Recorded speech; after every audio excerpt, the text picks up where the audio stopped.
But yeah, man, Yeah, I guess that's a good segue too. Like you talking about that 5 yard line thing. I had a couple notes on that, just of some of those wild environmental exposure moments. Obviously, the beginning of the show starts with just those like endo de crescendo rolls where you're turning front field, turning back field, and like it feels like every one or like every other one or whatever, like the tempo's adjusting is what it seems like.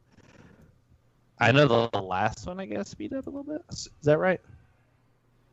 Yeah, so basically what that was the horn line. The horn line was in time. The horn line was on hands. The battery started. The battery. We had one person.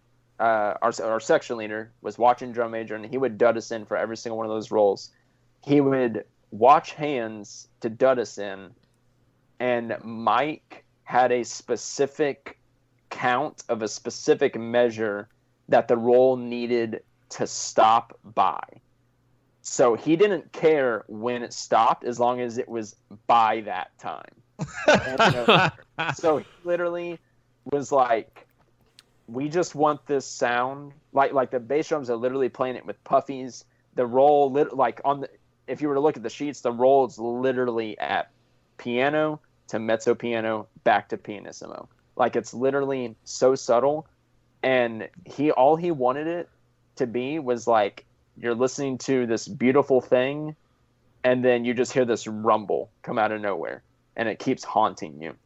And as long as it stopped by that point, I mean, he would literally tell us, like, if the roll's out of time, okay.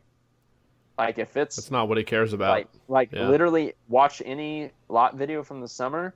We go 8 and in from the Met for all 4 of the rolls, and the Met cuts out. Yeah. We don't even use the Met. And so, yeah, it just got to the point where it was so challenging. I felt very underratedly challenging because, I mean, it just simply was, we got to be consistent. Like, you gotta know your muscle memory. You got to develop it. And I hope all 3 nights in a row you're on the same page. It's like listening eights, but a roll. Yeah. Yeah, dude. Yeah, Mike, basically. From what I remember, that doesn't surprise me at all to hear that about having like, all right, I don't care if the roll is in time, it has to stop at this point. Like Mike was the king of the formula when it came to timing stuff, when it came to making things line up on the field. He's the king of like, this is exactly when this needs to start, this needs to happen. You're going to anticipate the hands by an eighth note or a triplet partial to make this line up. He was very good at that. And I will say, too, Mike, I will say that dude does love playing in time. Because the rest of that book, I mean, it was the rest of that book, besides that opening moment and the ballad stuff, was on the grid for the most part. So I mean, of course, we were stock drum corps, we're in subs. All right, the Mets in, we're getting chunks, repping phrases, but yeah, so yeah, and I think now that I think about it, for those, if we're going back to it, those 4 rolls, the first 3 were like that. The 4th one was in time, like we played it in time. Yes. Yeah.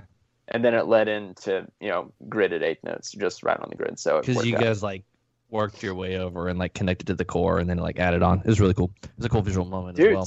Someone noticed it. Yes. All right. Well, hopefully the judges noticed it because I watched it once and noticed it. Yeah, I feel like I need to go back and watch this BK show again. It's been a while. You probably do. Speaking of anticipation, we just kind of before this opening segment talked about it. You like in the ballad, you're over there on like the 5 yard line.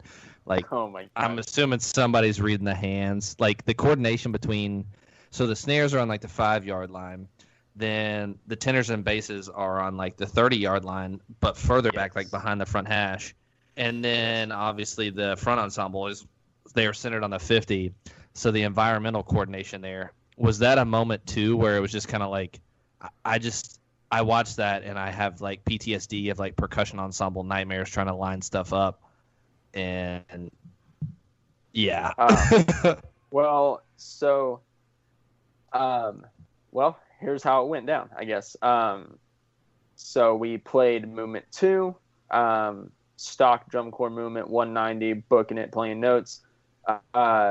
So the very last note of movement 2 was a tempo change, and the horn line was. So if you go and watch that show, you'll know what movement 2 is. It's super long, whatever.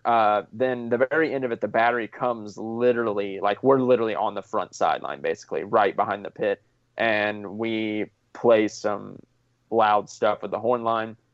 We play it, and then it's silent for a few seconds, and the battery just comes back in randomly. And as that's happening, you'll notice that the horn line is already playing their ballad. Like, literally, like, they are marching. We're playing 190, and they were playing, it was like 70-something, I think. And how that worked was the battery didn't exist. All we did was play it clean and not worry about time. Dude, let me just rephrase. We did not play that at 190. No, it was so much slower. It was written at 190, and we were like, clean? Sounds good. So that was happening. The horn line was playing in time the whole entire ballad. The snares do the rippled buzz effect thing, Broken City 2018 thing.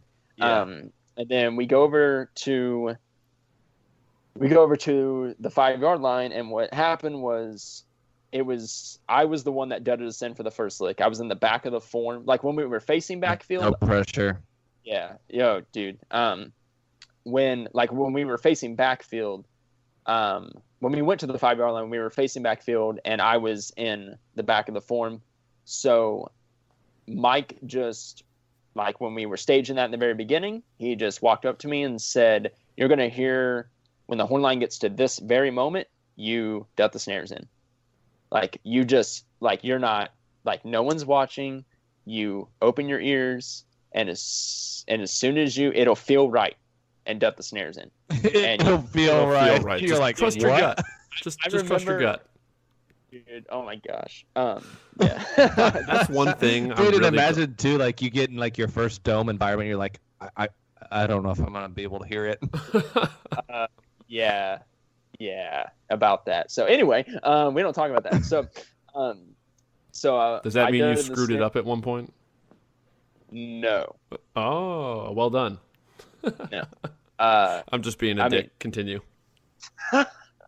No, you're good, bro. You're good. So I would duck the snares in. We play the first lick.